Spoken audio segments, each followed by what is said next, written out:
Oh hey gents, this is Noah from Noah's Archetypes, and today I'll be doing a tribute video for Chadwick Boseman.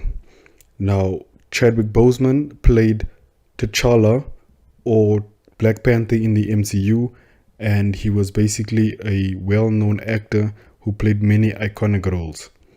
So in this video, we will be focusing on Panther Warrior since he's the closest to Black Panther that you could get in Yu-Gi-Oh! And all Panther Warrior related cards that are anime exclusive. But of course, the anime exclusive cards will be getting a errata of some sort, a revamp so that they are Panther Warrior related, or rather that they focus on Panther Warrior. But before we get into the video, I would like to just give a bit of appreciation towards Chadwick Boseman, because the way he conducted himself really showed that he was a very humble guy, and he didn't think too highly of himself even though he was a celebrity, and he always showed people respect, and he worked very hard on everything that he did, including in his role as T'Challa. His accent that he portrayed in that movie was, I think, brilliant. It felt very genuine. He sounded almost like a young and hip Nelson Mandela, in my opinion, who was really worthy of leading a nation with style. So I really appreciate the hard work that he put into his role as the King of Wakanda, and the movie itself was a very good portrayal of African culture and the people of Africa. So I really appreciate all that he has done for the people of Africa, and of course the time he took into learning the Xhosa language and to, of course, do the accent properly. So yeah, thank you Chadwick Boseman for everything that you've done. Your legacy will live on. Rest in power, Wakanda forever. So when we look at the main monster of this video, Panther Warrior, I'd first like to just mention that he was of course first played by Joey Wheeler in the Yu-Gi-Oh! Duel Monsters era, and even though this monster had high attack, it needed a monster to be tributed in order to attack. Even though this card had such a huge drawback, Joey never dueled without this card in his deck, and as a result he became a very iconic monster. He was also played in a few other decks, including a deck run by Atticus Rhodes, and he had a lot of anime exclusive cards that will be showing in this video, and of course also played in the Arc 5 era by Barrett. So let's get into the first few cards. The first monster we'll look at is Bronze Warrior. Now this is a Earth level 4 warrior monster with 500 attack and 1800 defense. Now this card of course was used by Atticus Rhodes in a duel that had Panther Warrior in it as well. So I did make it a little bit more Panther Warrior related.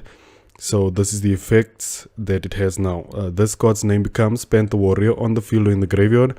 If this card is normal or special summoned, you can special summon one level 4 or lower Beast Warrior monster from your hand or deck. While this card is in attack position, Beast Warrior monsters you control gain 400 attack. You can tribute one monster to add one spell or trap that specifically lists the card Panther Warrior in its text from your deck to your hand. You can only use each effect of Bronze Warrior once per turn.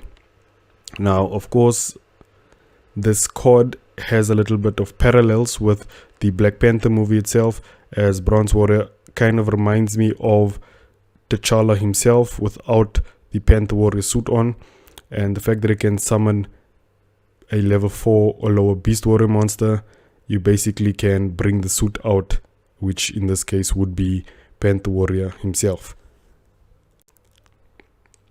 Next up we have Dark Sentinel.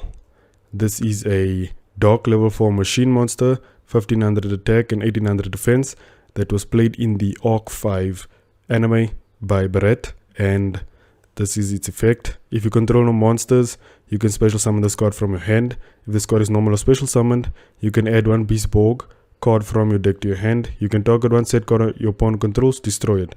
You can only activate each effect of Dark Sentinel once per turn. Now this one is of course a little bit more related to the Beast Borg cards, and I only created one Beast Borg card for this video.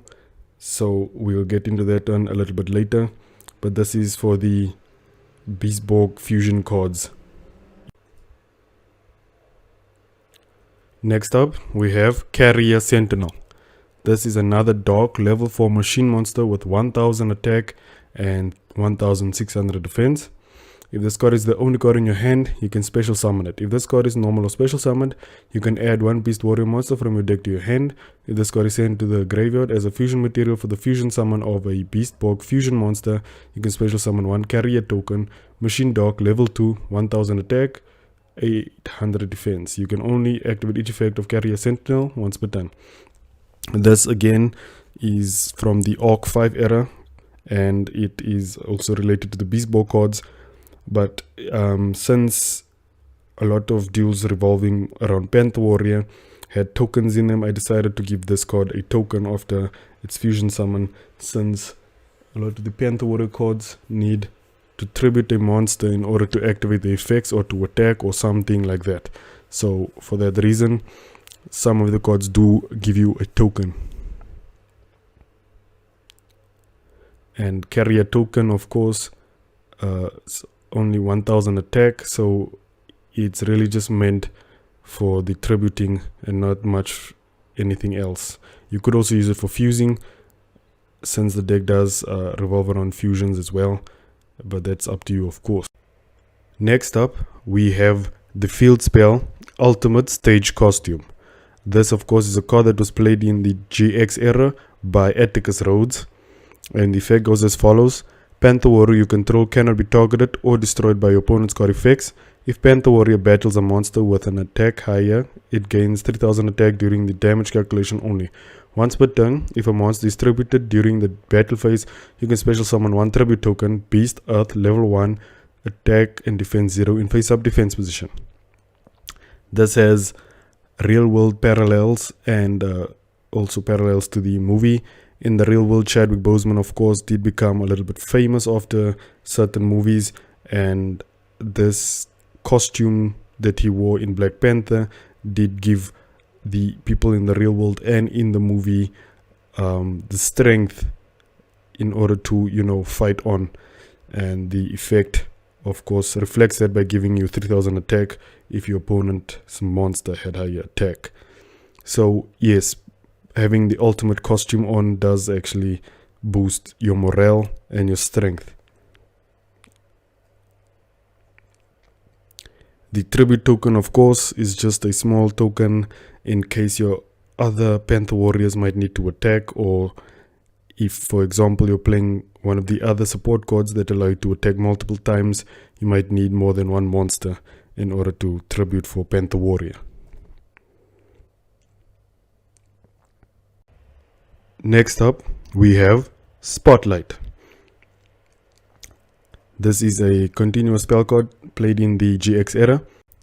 If a Panther Warrior you control attacks a defense vision monster, inflict piercing battle damage. You can target one Panther Warrior you control until your opponent's next end phase. Even if this card leaves the field, it gains 300 attack. Also, it can attack all monsters your opponent controls once each. You cannot declare an attack with other monsters you control the turn you activate this effect, except Panther Warrior. You can only use this effect of Spotlight once per turn. This, of course, does have real-world parallels, as Chadewick Boseman did become in the spotlight for some of the movie roles he was playing, but of course he did not let this go to his head, and he stayed humble, and he was humbled by the respect and admiration that people showed him, which made him even more respectable. Next up, we have Path to Destiny. This is an equipped spell played in the GX era.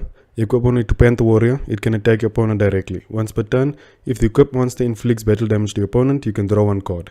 If the monster equipped to this card is destroyed, you can special summon one Panther token, Beast, Earth level 2, attack 1000, defense 800, and if you do, it cannot be used as synchro or link material. Once per turn, you can tribute one monster you control, and if you do, Panther token's name becomes Panther Warrior until your opponent's next end phase. Now this, of course, has implications to the movie as well, as when a Black Panther passes away, they become one of the Panthers in the other realm, and you can communicate with them if you yourself become a Black Panther. So that is why you get a token that is beast type, as the Panthers are of course all beast types, and they're all Panther Warriors, Black Panthers technically speaking. Next we have Miracle Moment, a normal trap that was played in the GX era. If a monster you control is destroyed and sent to the graveyard, you can special summon one Bronze Warrior or Panther Warrior from your deck or graveyard. During your main phase, except the turn this card was sent to the graveyard, you can banish this card from your graveyard, and if you do, add one Panther Warrior or one monster that specifically lists the card Panther Warrior in its text from your graveyard to your hand. You can only activate each effect of Miracle Moment once per turn. And this is of course the moment where T'Challa was assumed dead and then found in a coma and was brought back to life thanks to the heart-shaped herb. So yes, that was a miracle moment in the movie, and I think this card parallels it perfectly. Next up, we have the continuous spell card Beastborg Fusioner. In a coma, and will summon one Beastborg Fusion monster from your extra deck using monsters from your hand or side of the field as fusion materials. You cannot special summon monsters from the extra deck for the rest of this turn, except fusion monsters. If this card is destroyed and sent to the graveyard, you can return one Beastborg monster from your graveyard to your extra deck. You can only activate each effect of Beastborg Fusioner once per turn. And this of course is the fusion spell card for the archetype, the Beastborg archetype. And of course the other cards I didn't make because they are not relevant to this video, but this is supposed to help you get to the fusion card in the extra deck. And finally we have our fusion monster Beastborg Panther Predator. This is of course, like I said, a fusion monster that's dark level 6 and a machine. Its attack is 1600, defense 2000, and it needs Panther Warrior and 1 level 4 lower machine type monster. Now this card's name is treated as Panther Warrior on the field and in the graveyard. You can tribute one monster. This card gains attack equal to the original attack of the tributed monster until the end phase. You can inflict damage to your opponent equal to half of this card's attack. You cannot declare an attack the turn you activate this effect. You can only use these effects of Beastborg Panther Predator once per turn. If this card is destroyed by battle, you can special summon the fusion materials that we use for its fusion summon from your graveyard. Now if you will notice, this effect does allow you to inflict damage without attacking. This is of course similar to Panther Warrior's newest suit that was used in the Black Panther movie, in which it would take some damage, turn it into kinetic energy, and then redisperse it. The energy also would appear purple on the suit, and so this kind of looks similar to Panther Predator as well. His suit from Civil War would be the version of Panther Warrior that we were all used to, and of course Bronze Warrior would then be T'Challa himself without the suit on. So yes, these are the 3 different Panther Warrior versions that you will get in this archetype. So yeah, I think the video is running a bit long, so I think I'm going to end things here. Thank you guys so much for watching. If you would like and subscribe, I would really appreciate that. I did in fact script some of these cards onto EDO Pro, so if you guys want to see something like that, please just tell me in the comment section down below and I'll post a video like that next. But anyway, thank you for your support and I'll check you guys next time.